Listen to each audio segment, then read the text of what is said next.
Vado a cambiarmi. Ma siamo appena rientrati, volevo riposarmi un po'. Sono solo le 5, vuoi già dormire?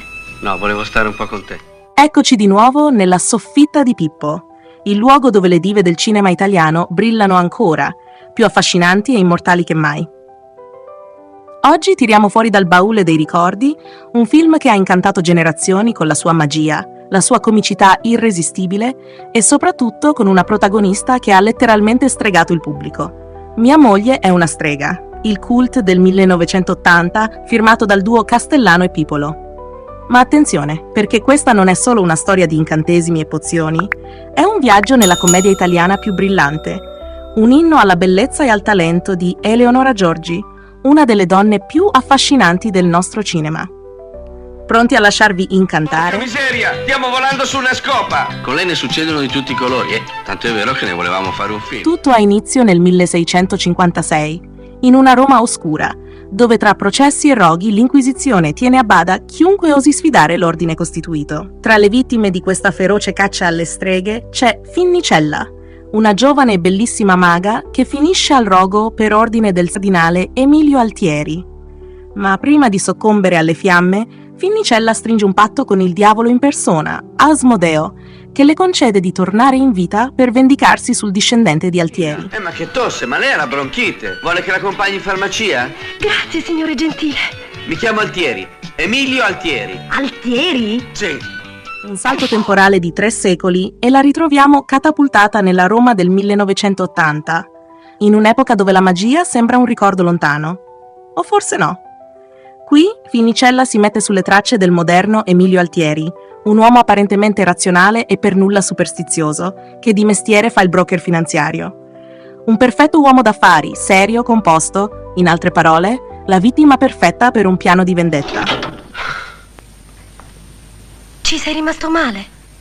No, mi sono chiuso le dita nel cassetto. Finnicella lo seduce con le sue armi più letali, un fascino irresistibile e uno sguardo che incanta più di qualsiasi sortilegio. Ma c'è un problema. L'amore è il più potente degli incantesimi e contro ogni previsione anche il cuore della strega inizia a battere per Emilio. E così, tra situazioni esilaranti, equivoci e colpi di scena, il film ci trascina in un vortice di romanticismo e comicità, dove la magia non è solo quella degli incantesimi, ma quella del cinema italiano d'altri tempi. Allora lo champagne non l'hai bevuto? No. Amore, non l'hai bevuto? No, non l'ho bevuto. Non l'ha bevuto! Non l'ha bevuto? No, non l'ho bevuto. Non l'ha bevuto? Non l'ho bevuto. A Parigi! Sposiamoci a Parigi! Magari. Ma ho già speso un occhio della testa per questo rinfresco. Sai, c'era anche il cocktail di E scarpe. adesso parliamo di lei, la vera stella del film. Perché, diciamocelo, mia moglie è una strega? Senza Eleonora Giorgi non sarebbe la stessa cosa. In questo ruolo l'attrice dà il meglio di sé, mescolando la sua proverbiale sensualità con una verve comica irresistibile. Perché? Cosa è successo ieri sera? Cos'è successo? Ma come, è entrata nel mio appartamento dalla finestra, 8° piano, si è infilata nel mio letto, nuda, si è messa alla vestaglia della mia fidanzata, Tania. Io? Finnicella non è una semplice strega malvagia assetata di vendetta, ma una donna magnetica, piena di vita e ironia, capace di rendere ogni scena brillante e coinvolgente. Ogni sguardo, ogni sorriso, ogni battuta di Eleonora Giorgi è un incantesimo che avvolge lo spettatore e lo trasporta in un mondo di divertimento e seduzione. La sua bellezza luminosa, quegli occhi chiari che brillano più di una pozione magica, la sua leggerezza nel passare da un'aria ingenua a un fascino fatale, è impossibile resisterle. Ecco perché Finnicella non è solo un personaggio, ma un'icona di quell'epoca cinematografica in cui le attrici erano davvero dei dello schermo. Tanto rivedere il mare. Mi ci porti? Come le avevo detto, ho un impegno. E poi io devo andare a sinistra, invece il mare è dalla parte opposta, a destra. E non è un caso se il pubblico la ricorda con tanto affetto. Perché non si tratta solo di una commedia, ma di un film in cui la Giorgi incarna perfettamente il sogno proibito degli italiani dell'epoca. Dietro a questo successo c'è la firma inconfondibile di Castellano e Pipolo, il duo di registi e sceneggiatori che ha segnato la commedia italiana con titoli indimenticabili. Il loro tocco è inconfondibile. Il ritmo frizzante, il gusto per il paradosso, il mix perfetto tra ironia e romanticismo. Ingredienti che rendono questo film un vero e proprio cult.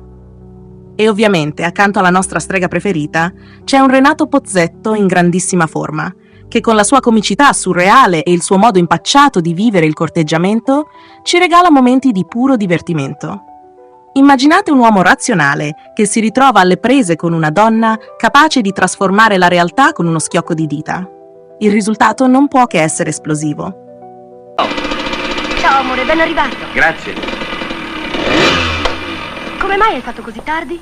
In centro c'era un traffico della Madonna. E poi c'è Helmut Berger, il diavolo più affascinante del cinema, che aggiunge un tocco di eleganza e mistero a questa favola moderna. Con il suo sguardo glaciale e la sua presenza scenica, è il perfetto antagonista che orchestra il gioco della magia e della seduzione, dando alla storia quel sapore in più. Ti sei lasciata ingannare, Finnicella.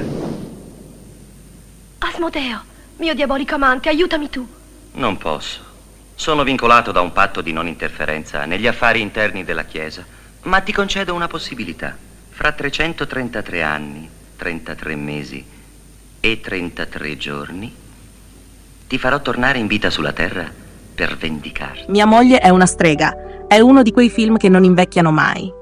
Ogni volta che lo si guarda si riscopre un dettaglio nuovo, una battuta geniale, un'espressione di Eleonora Giorgi che incanta come la prima volta. È la dimostrazione che la commedia italiana, quando è fatta con intelligenza e talento, rimane nel cuore del pubblico. E forse dopo tutto, la magia esiste davvero. Perché se a distanza di anni continuiamo ad amare questa storia e questa meravigliosa protagonista, un motivo ci sarà. È quella che volevi sentir dire, perché quella è pazzesca. E fra l'altro Renato un pochino si è anche scocciato. Mi hanno detto. No, ma perché noi dovevamo volare su Parigi e c'era un screen, come si chiama? Quel green screen, quella cosa che mettono dietro, e avevano montato a una discreta altezza, tipo 10 metri d'altezza, un braccio d'acciaio sul quale era montata una sella tipo da cavallo, e ci fecero con una scala salire, io davanti e Renato dietro, e poi dovevamo questa scopa che c'era la scopa, dovevamo simulare e dietro proiettavano Parigi. E però successe questa cosa buffissima, che io andavo impicchiata ma Renato mi tirava la scopa all'indietro, e per fortuna ci avevano messo le cinture di sicurezza, perché ci siamo ritrovati a testa in giù. E questo era buffo. Porca miseria, stiamo volando su una scopa. Con lei ne succedono di tutti i colori, tanto è vero che ne volevamo fare un film. E voi siete rimasti stregati da Finnicella? Se vi è piaciuta questa puntata della Soffitta di Pippo, lasciate un like e iscrivetevi al canale per non perdervi nessuna delle nostre incursioni nel cinema di culto. E come sempre, fateci sapere nei commenti quale altra icona del passato vorreste rivedere sotto i riflettori. Alla prossima e occhio agli incantesimi!